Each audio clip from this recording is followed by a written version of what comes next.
গত ২৮ জুলাই দুপুর 12:30টার দিকে কুয়ালালামপুর থেকে বিমানে করে মালয়েশিয়ার সারাওয়াকের কোচিংয়ে আসেন ১৫ বাংলাদেশি।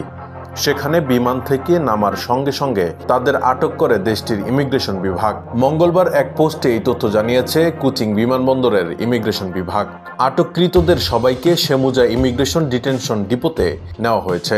ইমিগ্রেশন বিভাগ জানিয়েছে, প্রাথমিক যাচাইয়ে দেখা গেছে ইমিগ্রেশন বিভাগের সিস্টেমে তাদের বৈধভাবে প্রবেশের কোনো রেকর্ড নেই। পরবর্তীতে আরও যাচাই বাছাই করে দেখা যায় তাদের পাসপোর্টেই ইমিগ্রেশন বিভাগের নকল স্ট্যাম্প ব্যবহার করা হয়েছে।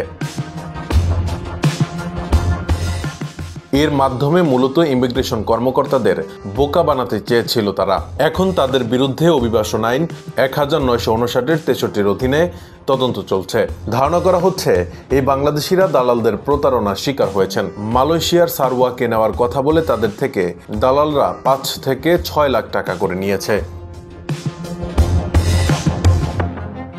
এর আগে গত 25 জুলাই মালয়েশিয়ার কুয়ালালামপুর আন্তর্জাতিক বিমানবন্দর থেকে 80 বাংলাদেশি সহ 99 বিদেশিকে দেশে ফেরত পাঠানো হয়। নিরাপত্তা যাচাইয়ে উত্তীর্ণ হতে না পারায় তাদের মালয়েশিয়ায় প্রবেশের অনুমতি দেওয়া হয়নি বলে জানায় মালয়েশিয়ার ন্যাশনাল নিউজ এজেন্সি বার্নামার। ওই দিন বিমানবন্দরের টার্মিনাল 1-এ পরিচালিত 7 ঘন্টার বিশেষ অভিযানে 400 জনের বেশি যাত্রীর বিস্তারিত তথ্য যাচাই করে মালয়েশিয়ার সীমান্ত নিয়ন্ত্রণ ও সুরক্ষা সংস্থা।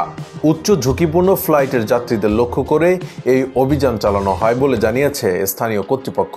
এরপর বিমানবন্দর থেকেই ফেরত পাঠানো হয় তাদের।